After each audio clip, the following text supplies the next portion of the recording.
문법은 수업을 여기까지 하기로 하고 문법 숙제는 41쪽까지 단원 조합 문제 앞까지 하기로 합시다. 자, 그러면 문법책은 됐고 현대시 책을 한번 꺼내보시오. 61쪽 할 차례입니다. 현대시 61쪽 봅시다.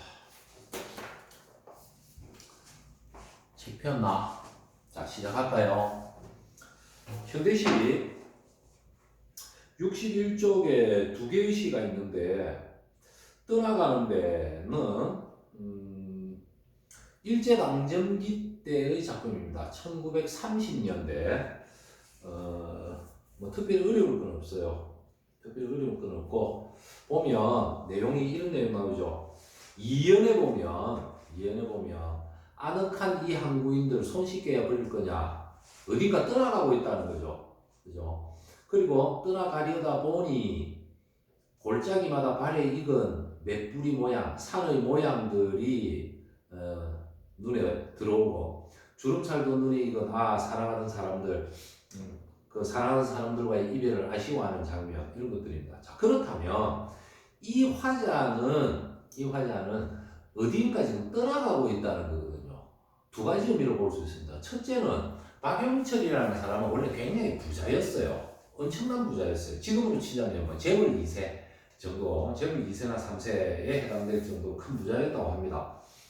이 사람이 일본 유학을 갔다 왔는데 일본 유학 갈 때의 어떤 그런 심정이 표현되어 있다고 볼 수 있어요. 두 번째 떠남의 의미는 박용철을 포함한 일제강점기 때의 우리 민중들 모두가 먹고 살기 힘들어서 고향을 버리고 어디론가 떠나야 되는 그런 상황들이 나타나 있다고 볼 수 있습니다. 뭐 그 정도 해도 충분히 이 시는 이해할 수 있을 것 같아서 그 정도 설명하고 넘어가고, 그 다음에 두 번째 시가 박인환의 목마와 숙녀라는 작품인데 이 작품은 상당히 난해합니다. 몇십 년이 지난 지금도 이 작품이 1950년대 작품인데 몇십 년이 지난 지금도 이 작품의 의미를 하나하나 제대로 분석해낸다는 것은 상당히 어려운 일입니다. 단지 이 작품에 나타나는 어떤 전체적인 분위기, 쓸쓸한 분위기, 뭔가 좀 잃어버린 듯한 상실감, 이런 것들이 작품 전체를 지배하고 있다고 볼 수 있습니다. 그래서 이런 작품은 수능과 같은 시험에는 나올 가능성이 별로 없다고 보입니다. 다만 전체적인 이 시의 분위기가 보여주는 우울감, 상실감, 그 다음에 어떤 서양의 작가 이름이라든지 이런 것들을 거론하는 전체적인 어떤 모더니즘, 좀 새롭고 신선하고 서구적인 것들을 추구하는 분위기, 이런 것들은 기억해 둘 필요가 있습니다. 그 정도 하고 이제 한번 넘어가도 될 것 같습니다. 그 다음에 64쪽 국경의 밤이라는 작품이 있습니다.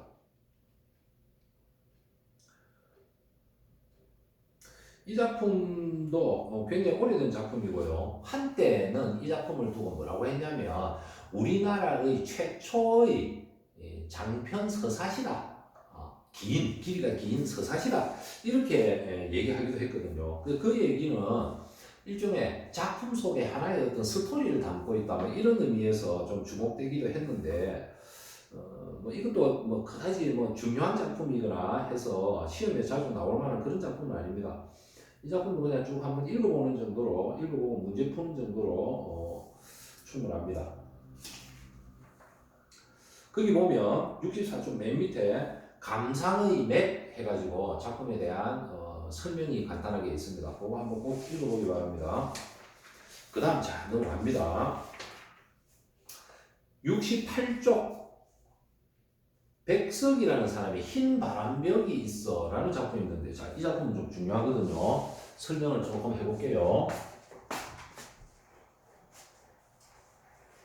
전에 수업하면서 백석이라는 이름이 나오면, 백석이라는 시인의 이름이 나오면 반드시 다른 사람 한 사람과 함께 묶어서, 두 사람을 묶어서 생각해야 한다, 기억하고 있어야 된다, 그런 얘기를 했는데 기억나는지 모르겠네. 자, 그러면 백석이라는 시인에 대해서 왜 중요한지, 또 누구와 묶어서 어떤 점을 기억해야 하는지 얘기를 해볼게요. 자, 백석이라는 시인과 이용학이라는 시인이 있는데, 이 두 사람을 묶어서 함께 기억하는 게 좋습니다. 왜냐하면 공통점이 굉장히 많기 때문입니다. 첫 번째, 1930년대 일제강점기 때 활동했다는 공통점이 있습니다. 그 다음, 백석은 평안도 사람이었고 이용학은 함경도 사람인데 둘 다 북쪽이잖아요. 이북 사람이잖아요. 그런데 이 지방이 중요한 게 아니고 1930년대라면 일제강점기 때 거의 대부분의 젊은 지식인들이 조선의 전통이 뭐랄까 좀 속되게 표현하면 쪽팔린다. 조선이라는 나라 망했잖아요. 국군을 빼앗겼고 그것도 우리가 무시하던 일본 사람들한테 쪽발, 소위 쪽발이라고 하면서 깔보던 사람들한테 나라를 뺏겼단 말이에요. 그러니까 부끄러운 거야. 쪽팔리는 거야. 그런데 일본을 통해서 건너오는 서양 문물들을 보니까 이 서양 문물들이 전부 다 너무 화려하고 멋있고 편리하고 좋은 거예요. 그러다 보니 서양 흉내를 내는 것이 멋있고 좋았지, 우리의 전통적인 것, 우리가 본래 가지고 있었던 고유의 것을 지키는 것에는 별로 관심이 없었단 말이에요, 사람들이. 그런데 이 사람들은 특이하게, 야, 우리가 우리 이 사투리를 시에 한번 써먹어보자 하고 방언을 시에 적극적으로 도입해서 사용했단 말이에요. 그때 당시에는 사람들이 그것의 의미를 크게 몰랐지만 시간이 몇십 년 지나고 보니까 야, 그 참 의미 있는 일이었다. 우리 방언을 사투리를 순 우리말, 고유의 말들을 살려서 쓰려고 했던 행위가 대단히 의미 있는 것이구나 하고 재평가를 받게 됐다는 거죠. 그 다음에 이 사람들의 시는 짧은 하나의 이야기를, 단순한 자기의 감정만 이야기하는 것이 아니라 이런 일이 있었다, 이런 일이 있었다, 그래서 어땠다 하는 이런 하나의 스토리를 가지고 있는 시들이 많습니다. 그것을 이야기시라고 부르거든요. 내러티브 포임. 내러티브 포임이라고 부르는 이야기시라고 할 만한 것들이 이 사람들 작품에 많습니다. 그런 점에서 공통점이고, 그 다음에 제일 중요한 것, 가장 중요한 것, 별표를 그냥 한 4-5개 정도 해도 될 정도로 굉장히 중요해요. 뭐냐면 그 중요한 것이 두 사람의 공통점이면서 중요한 것은 이 사람들은 흐를 유, 이사한다 할 때 옮길 이, 백성민, 흘러 이사다니는, 떠돌아다니는 사람들의 삶을 다루고 있는 시들을 많이 썼다는 거예요. 그것을 유이민시라고 합니다. 유이민시를 많이 썼다. 다시 말해서 일제강점기 때 1930년대 이럴 때의 고통스럽게 살아가는 사람들의 삶의 모습들이 이 두 시인의 작품에 많이 나타나 있다 이 말이죠. 이 사람들이 흐를 유자인데 흘러서 어디로 갔겠어요? 주로 평안도, 함경도 사람이라고 그랬잖아요. 러시아로, 만주로, 중국으로 이렇게 고향을 잃고 떠돌아다니는 사람들의 삶을 많이 다루고 있습니다. 이 작품도 역시 그러한 맥락에서 유이민시라는 맥락에서 이해할 수 있습니다. 자, 작품을 한번 볼게요. 좀 읽어가면서 조금 길기는 한데 좀 길기는 하지만 쭉 읽어가면서 필요한 부분들 보충해서 얘기를 하도록 하겠습니다. 오늘 저녁 이 좁다란 방의 흰 바람벽에 어쩐지 쓸쓸한 것이 겁많이 오고 간다. 자, 바람벽이라는 것은 바람을 막기 위해서 만들어 놓은 벽이라는 의미예요. 바람 막기 위해서 만들어 놓은 벽이 하나의, 마치 이게 벽이 있다면 이 벽이 하나의 스크린처럼 작용해서 영화의 화면처럼 뭔가가 막 스쳐 지나가는 거야. 그걸 지금 보고 있는 거예요. 이 흰 바람벽에 희미한 15촉 저등이 지치운 불빛을 내려던지고 때의 절은 다달린 무명 셔츠가 어두운 그림자를 쉬게 하고 그리고 또 달리다 따끈한 감주는 달감자 술주자거든 단술 식혜를 말하는 거잖아요. 그죠? 한 잔 먹고 싶다고 생각하는데 가지가지 외로운 생각이 헤매다. 자, 여기서 따뜻한 감주가 먹고 싶다고 하는 것은 고향에서 먹었던 음식을 뜻해요. 그래서 특히 이 백석의 시에 등장하는 음식 이름들이 많이 나오는데 음식 이름 또는 음식을 먹는 장면이 많이 등장하는데 이 음식 이름이나 음식을 먹는 장면은 무엇을 뜻하느냐 하면 고향에서 다시 말해서 공동체가 해체되기 이전에 이 공동체에 대한 그리움을 의미한다고 볼 수 있습니다. 흘러 이제 가족들에게 아빠 돈 벌어올게 하고는 떠나와서 떠돌아다니는 이 사람의 고통스럽고 힘겨운 삶 속에서 고향에 대한 그리움 이런 것이 음식 이름 그리고 함께 모여서 음식을 먹던 어떤 장면 이런 것들에 대한 회상이나 그리움의 형태로 나타나고 있다는 거죠. 계속 그런데 이것은 또 웬일인가 이 흰 바람벽에 내 가난한 늙은 어머니가 있다. 내 가난한 늙은 어머니가 이렇게 시퍼러둥둥하니 추운 날인데 차디찬 물에 손을 담그고 무이며 배추를 씻고 있다. 어머니에 대한 그리움이 나왔습니다. 또 내 사랑하는 사람이 있다. 아내겠죠. 그죠? 자기 아내에 대한 또 추억을 떠올립니다. 내 사랑하는 예쁜 사람이 어느 먼 앞대 조용한 개포가의 나지막한 집에서 그의 지압이 누구겠어요? 바로 자기 자신이죠. 자기 자신과 마주 앉아 대구국을 끓여놓고 저녁을 먹는다. 역시 또 음식 이름 나왔잖아요. 대구로 만든 국을 끓여놓고 함께 음식 먹는 장면, 가족에 대한 어떤 그리움 이런 것들을 떠올립니다. 벌써 어린 것도 생겨서 어린아이도 옆에 끼고 저녁을 먹는다. 그런데 또 이지막하게 어느 사이인가 이 흰 바람벽에 내 쓸쓸한 얼굴을 쳐다보며 이러한 글자들이 지낸다. 마치 벽을 쳐다보고 있는데 혼자 떨어져 와서 쓸쓸하게 벽을 바라보고 앉아있거나 또는 누워있는데 마치 그 벽에 글자들이 막 지나가는 것 같아요. 나는 이 세상에서 가난하고 외롭고 높고 쓸쓸하니 살아가도록 태어났다. 그리고 이 세상을 살아가는데 내 가슴은 너무도 많이 뜨거운 것으로 호젓한 것으로 사랑으로 슬픔으로 가득 찬다. 가족 생각하고 하니까 나 너무 외롭구나 쓸쓸하구나 이런 생각이 든 거죠. 그리고 이번에는 나를 위로하는 듯이 나를 울력하는 듯이 눈질을 하며 주먹질을 하며 이런 글자들이 지나간다. 울력한다는 것은 여러 사람들이 함께 야 힘내 같이 하자 뭐 해보자 뭐 이런 정도로 해석할 수 있거든요. 마치 나에게 이런 어떤 글자들이나 이런 것들이 나에게 힘을 주듯이 막 이렇게 지나갑니다. 어떤 내용이냐면 하늘이 이 세상을 내일 적에 하늘이 이 세상을 만들 적에 그가 가장 귀하고 사랑하는 것들은 모두 가난하고 외롭고 높고 쓸쓸하니 그리고 언제나 넘치는 사랑과 슬픔 속에 살도록 만드신 것이다. 세상이 하늘이 이 세상을 만들 때 하늘이 나를 만들 때 사람을 만들 때 어떤 사물들을 만들 때 정말 귀하고 사랑하는 것 이런 것들은 좀 가난하고 외롭고 높고 쓸쓸하고 그러면서도 사랑과 슬픔 속에 살도록 만든 것 아닌가 하는 자기 위안을 하는 거죠.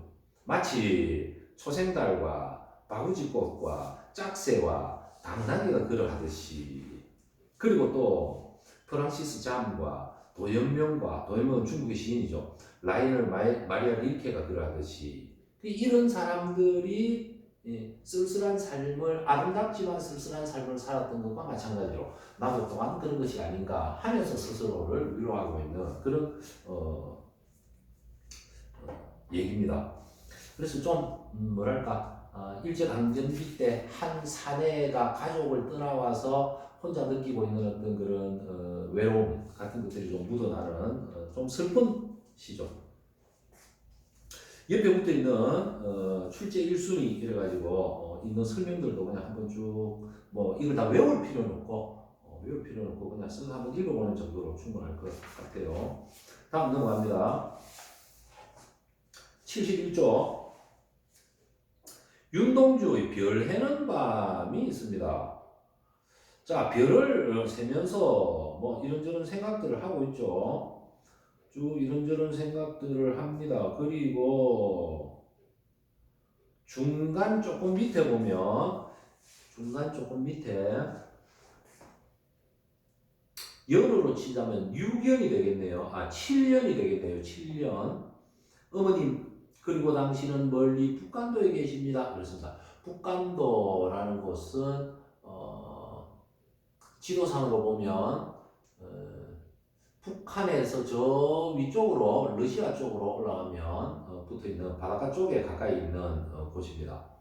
여기에 옛날에는 굉장히 땅이 척박했단 말이에요. 그래서 우리나라에서 먹고 살기 힘든 사람들, 그리고 일제의 어떤 탄압이 견디기 힘들었던 사람들, 이런 사람들이 거기 많이 갔대요. 물론 이제 갔다는 얘기는 또 어떤 의미를 내포하고 있느냐면 땅이 없다는 뜻이에요.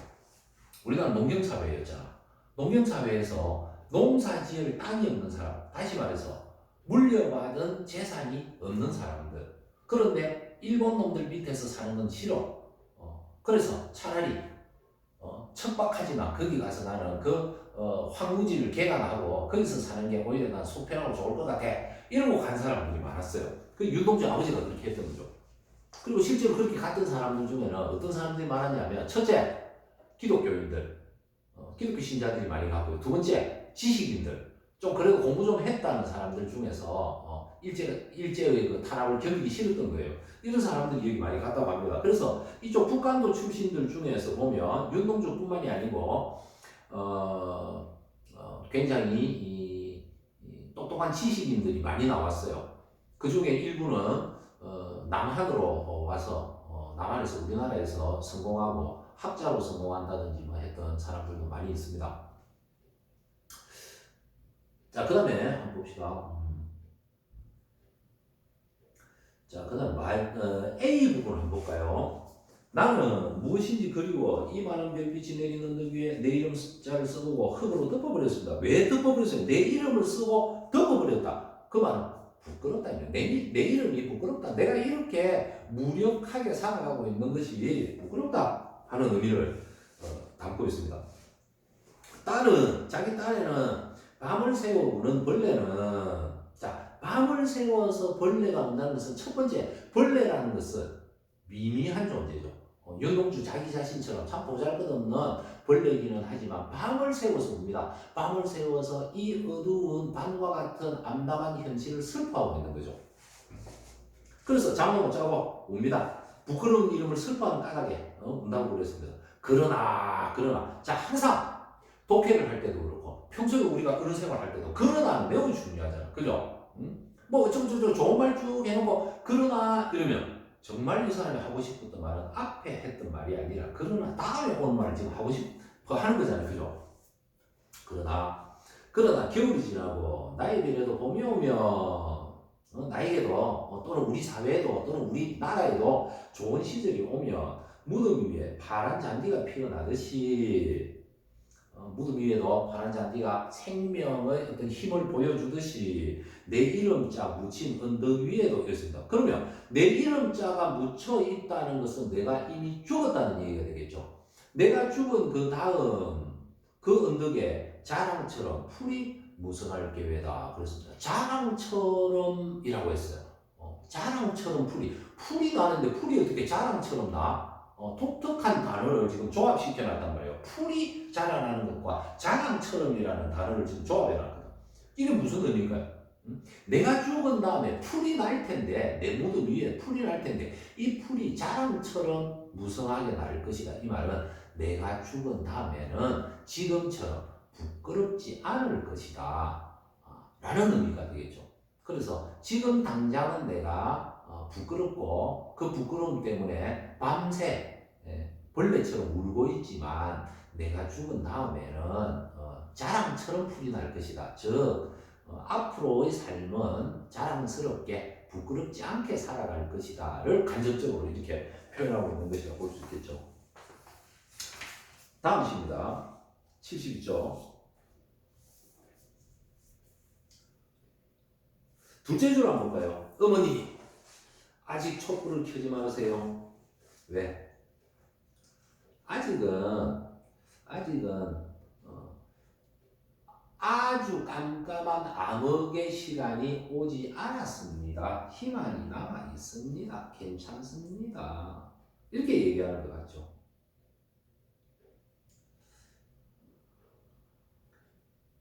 그 다음에 두 번째는 역시 넷째 행에서 똑같은 말을 합니다. 그러나 어머니 아직 촛불을 켤 때가 아닙니다. 이렇게 말하죠. 촛불을 켠다면서 밤이 온다는 거죠. 그래서 아주 깜깜한 밤이 아직은 오지 않았습니다. 그거는 아닐 겁니다. 라는 희망이 남아 있습니다. 라고 지금 얘기를 하고 있는 거죠.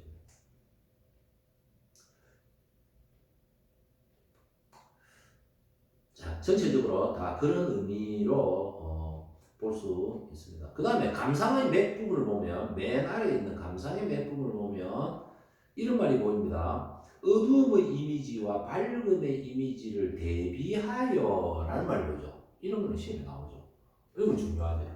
대조적이다 라고 말할 수도 있겠죠. 그죠? 대조적이다. 무엇의 대조? 이미지의 대조. 그죠? 다른 말로 하면 대비적이다. 이렇게 볼 수도 있겠죠. 이런 것들은 중요합니다. 어둠의 이미지와 밝음의 이미지가 대비적으로 나오겠다. 넘어갑니다. 그 다음 74쪽 첫 번째 시 김영랑의 모란이 피기까지는 김영랑도 1930년대 너무 옛날 얘기를 하다 그죠? 지금으로부터 뭐 벌써 한 90년 됐으니까 그렇기는 하지만 우리나라의 현대시라고 말할 수 있는 것들이 20년대 정도부터 시작되거든요. 그래서 20년대, 30년대 이 작품들을 빠뜨리고 우리나라의 시를, 현대문학을 논하기가 좀 어렵습니다. 그래서 그때 작품들이 좀 많이 나오는데요. 그때 김영랑이라는 시인이 있었던 아주 대표적인 작품 중에 하나가 바로 이 모란이 피기까지는 이라는 작품이에요. 모란이라는 꽃은 화왕계 기억납니까? 화왕계 꽃의 왕에게 주는 경계의 말 설총이라는 사람이 있었죠. 여기 등장하는 꽃의 왕이 바로 모란입니다. 한자로는 목단이라고도 하는데 목단꽃이라고도 하는데 이 목단이 바로 모란이란 말이에요. 그만큼 화왕이라고 불렀을 정도로 모란꽃이 크고 화려해요. 모란꽃이 한 송이 크기가 한 어른 주먹보다 좀 커요. 어른 주먹만 하거나 그보다 더 크단 말이에요. 이 크다란 꽃이 화려하게 쫙 피었다가 질 때는 보통 꽃잎이 하나씩 떨어지잖아요. 근데 꽃잎이 하나씩 이렇게 떨어지는 것이 아니라 이 꽃이 통째로 그냥 툭 떨어진대. 나도 그 꽃이 툭 하고 떨어지는 모습을 본 적은 없는데 꽃이 피어 있는 것만 봤지 보지는 못했는데 그렇답니다. 이 김영랑이라는 사람이 전라남도 강진에 살았는데 지금도 가면 강진 군청 옆에 영랑생가가 잘 보존이 되어 있어요. 거기 가면 때 맞춰서 잘 가면 한 5월 말 6월 초 이럴 때 가면 모란꽃이 피어 있는 거 볼 수 있습니다. 자, 시를 한번 봅시다. 비교적 짧으니까 이 시는 같이 한번 읽으면서 봅시다. 모란이 피기까지는 나는 아직 나의 봄을 기다리고 있을 테요. 모란이 뚝뚝 떨어져 버린 날, 자 뚝뚝 떨어져 버린 날 이랬죠. 느낌이 어떻노? 뚝뚝 정말로 꽃이 허망하게 져버리는 것 같은 그런 느낌 들죠. 뚝뚝 떨어져 버린 날, 나는 비로소 봄을 여인 서름의 잘 밑에요. 5월 어느 날 그 하루 묻었던 날 떨어져 눈꽃잎마저 시들어버리고는 천지의 모란은 자체가 없어지고 시들어버리고 자체가 없어지고 뻗쳐오는 데보는 성격 무너지고 자 어떻습니까? 서술어가 전부 시들어버리고 자체가 없어지고 서운케 무너지고 모란이 지고 말면 그뿐 내 한해는 다 가고 말아 아주 부정적인 표현들만 반복해서 나오고 있죠. 그래서 360날 한양 섭섭해 우는데다 마냥 섭섭해서 1년 내내 웁니다. 하지만 여기서 끝이 아니죠. 모란이 피기까지는 나는 아직 기다리고 있을 테요. 찬란한 슬픔의 봄을 이렇게 마무리합니다. 그래서 하지만 비록 지금은 꽃이 져버려서 너무나도 슬픈 상황이지만 상실감에 빠져있지만 그래도 나는 또 또다시 모란이 필 때까지 기다릴 거야. 뭐를? 봄을 기다릴 거야. 근데 그 봄을 뭐라고 했습니까? 찬란한 슬픔의 봄. 이렇게 말했어요. 찬란한 슬픔의 봄을 기다리겠다. 왜 이것을 그런데 찬란한 슬픔의 봄이라고 했을까? 더군다나 찬란하다는 말과 슬픔이라는 말은 안 어울리잖아요. 앞뒤가 안 맞잖아. 뭐라고 합니까 이런 거를? 앞뒤가 안 맞는 논리적 모순이 있는 이런 표현을 역설적이다 또는 역설법이다 이렇게 표현하죠. 이런 역설적인 표현을 통해서 봄이 오면 무조건 좋은 것이 아니라 그 봄이 다시 모란이 피는 그 봄이 개인적으로 김영락이라는 시인에게 있어서 개인적으로 만약 모든 면에서 좋은 때라면 슬픔이라는 말이 빠지겠죠. 그냥 찬란한 봄이 되겠죠. 근데 그렇게 될지 안 될지 알 수가 없는 거예요 지금. 또 마찬가지로 개인적으로가 아니라 사회적으로나 국가적으로도 우리 이 나라가 일제의 어떤 그 압박에서 해방된 조국이 되어 있을지 아닐지 알 수 없으니까 찬란한 봄은 찬란한 봄인데 슬픔이라는 말을 끼워 넣어서 찬란하기도 하면서 슬프기도 한 봄이라고 표현했을 것이다. 그렇게 진단해 볼 수 있습니다. 그 다음에 이 시와는 어떤 면에서 좀 대조적이라고 볼 수 있는 이육사의 청포도라는 시가 있습니다. 이육사도 역시 일제강점기 때 시입니다. 이육사가 주로 활동했던 시기는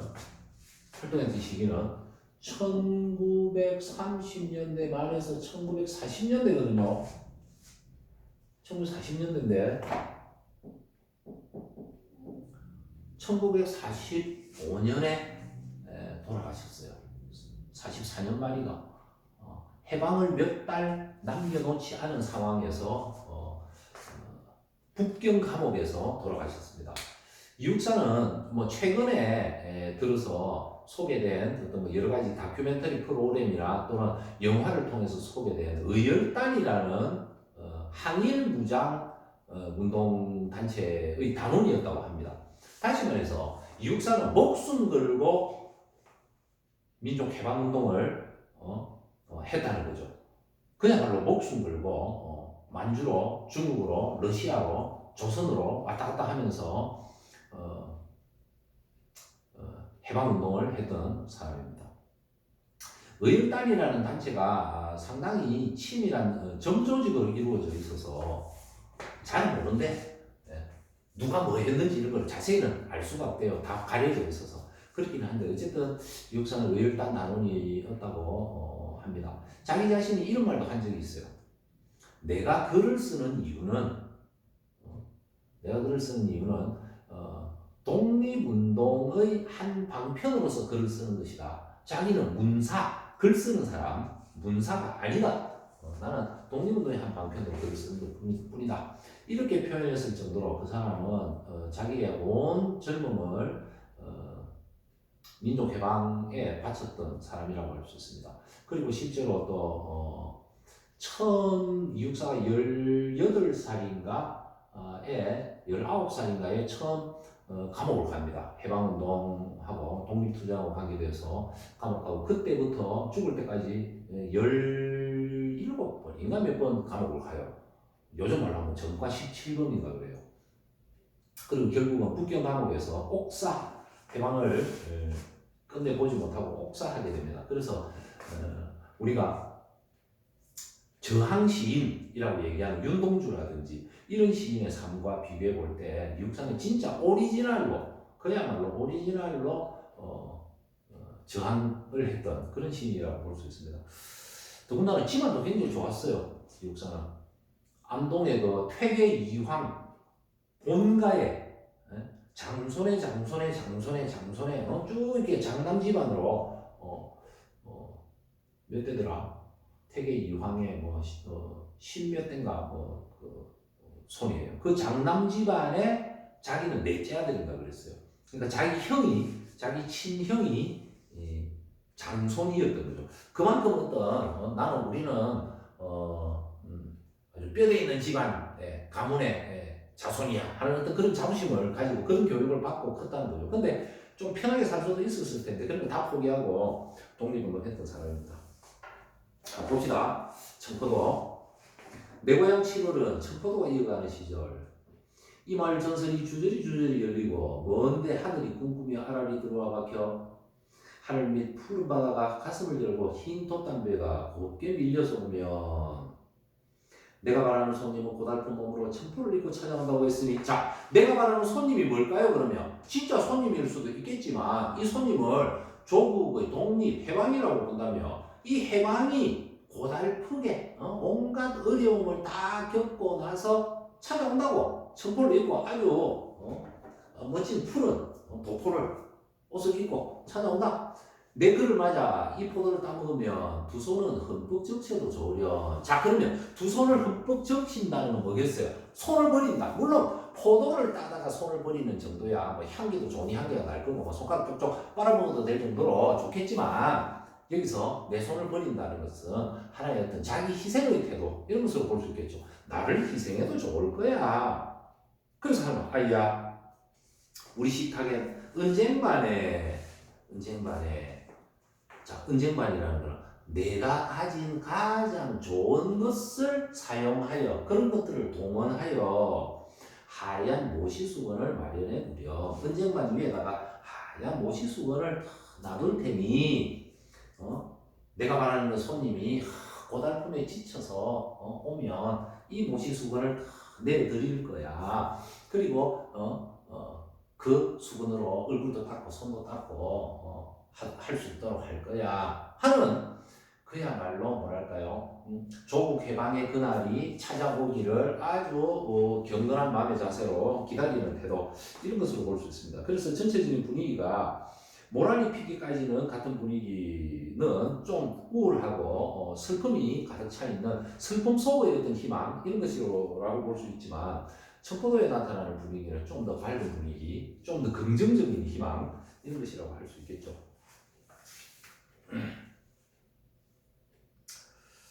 자, 그 다음에 곽재우의 계단이라는 시 있습니다. 그죠? 계단이라는 시도 역시 어떤 자기가 기다리는 어떤 존재에 대한 어떤 사랑, 기다림의 태도 이런 것에 관한 이야기라고 볼 수 있겠습니다. 넘어갑니다. 자, 우리가 61쪽부터 했네.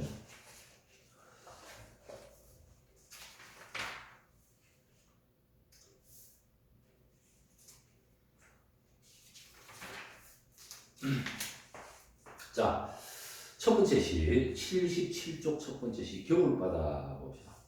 김남조라는 지금 살아계신지 모르겠는데 할머니 지금 살아계시면 아마 연세가 한 70대나 80대 정도 될 것 같은데요. 시인입니다. 서울대 교수도 지냈던 시인입니다. 한번 봅시다. 제목이 겨울바다입니다. 겨울바다에 가고 왔지 미지의 새.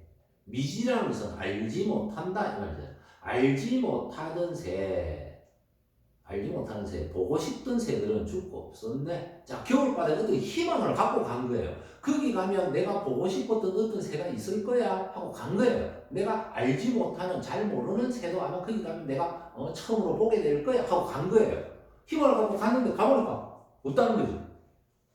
그때 생각을 했건만도 매운 해풍에 그 진실마저 눈물져 얼어버리고 자 절망합니다. 그죠? 그때 생각을 했는데도 진실이 얼어버리고 내 진실을 알아봐 주지도 않고 허무의 물 이랑 위에 불 붙어 있었네. 자, 이랑이라는 것은 밭이 있으면 밭을 이렇게 밭을 갈 때는 쭉 이렇게 길게 길쭉길쭉하게 하나의 선처럼 이렇게 밭을 갈죠. 그러면 그쪽은 움푹 패여 있단 말이야. 그걸 만약에 밭이 이쪽 끝에서 저쪽 끝을 이렇게 본다면 이런 모양으로 보이겠죠. 이걸 밭이랑이라고 한단 말이에요. 그러니까 물이랑이라고 하니까 파도가 높은 부분과 낮은 부분의 이 차이가 이렇게 있는 것을 물이랑이라고 그러죠.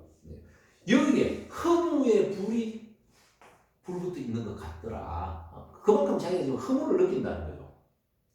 겨울바다에 갔는데 내가 뭔가 기대를 하고 갔는데 아무것도 없더라. 사람도 실패해버렸다. 그래서 여기서 이제 자 이게 좀 중요합니다. 네 번째 예언이 나를 가르치는 건 언제나 시간 점점점 이렇게 시간이 지나면서 내가 새롭게 알게 되었다. 내가 시간이 지나면서 새롭게 가르침을 받았다. 그 사실을 끄덕이며 겨울바다에 섰었네. 그래서 겨울바다에 가서 처음으로 느낀 거는 실망감입니다. 없네. 다 죽고 없네. 내가 기다리던 것이, 내가 보고 싶어 하는 것이 없네. 하는 걸 먼저 느끼는 거죠. 그리고 허물을 느꼈습니다. 그 다음에는 끄덕이며라고 했으니까 인정하게 되는 거죠. 긍정하게 되는, 그렇구나. 시간 지나보니 그때는 참 슬프고 허무하고 힘들었는데 실망했는데 시간이 지나보니 그럴 수도 있겠구나. 그게 맞구나 하고 느꼈다 이 말이에요. 다음 남은 날은 적지만 기도를 끝낸 다음 더욱 뜨거운 기도의 문이 열리는 그런 영혼을 받게 하소서. 기도하고 그 다음에 또 더욱 뜨거운 기도의 문이 더 어떤 절대적인 존재에 의지하게 되고 하는 그런 영혼을 갖게 해주십시오. 절망으로 끝나지 않게 해주십시오. 남은 날은 적지만 겨울바다에 가보았지. 인고의 물이, 인고가 뭐고? 참을 쓸고죠. 쓰라림을, 고통을 참는 것이 인고잖아요. 그죠? 이런 삶의 고통을 참는 그 물이 수심 속에 기둥을 이루고 있었는데, 그래서 겨울바다에 가서 처음에는 허물을 느끼고 절망을 느끼고 실망을 느꼈지만 시간이 좀 지나면서 생각해보니 물속에 어떤 허물을 극복하려고 하는 다 똑바로 서 있는 어떤 기둥 같은 것들이 있기는 하더라. 그래서 그 기둥이 무너지지 않고 있는 거, 무언가를 떠받치고 있는 그 기둥처럼 나도 중심을 잃지 않고 이 허물을 이겨내고 살아야겠다. 뭐 이런 정도의 태도를 볼 수 있을 것 같습니다. 다음 나는 신경님이신데 어려운 건 하나도 없어요. 이건 너무너무 쉬워서 다 알 수 있는 아주 쉬운 시입니다. 신경님에 대해서 한 가지 기억하고 넘어가면 좋겠다 싶은 거는, 신경님이라는 시인은 크게 두 가지의 작품 기량이 있습니다. 지금 여기 있는 이 작품은 조금 이 두 가지의 큰 경향과 조금 다른 쪽이긴 한데, 첫 번째는 신경님의 시는 뭐랄까 산업화에 따르는 농촌의 몰락, 이런 우리 사회의 좀 어두운 면들, 이런 것들을 좀 따뜻한 시선으로 바라보고 있습니다. 두 번째는 통일 문제에 대한 분단 문제, 이런 것들을 다루는 작품들도 많이 썼습니다. 기억에 두면 다음에 작품 이해하는 데 조금 도움이 될 것 같고, 다음 세 번째 시를 한번 봅시다.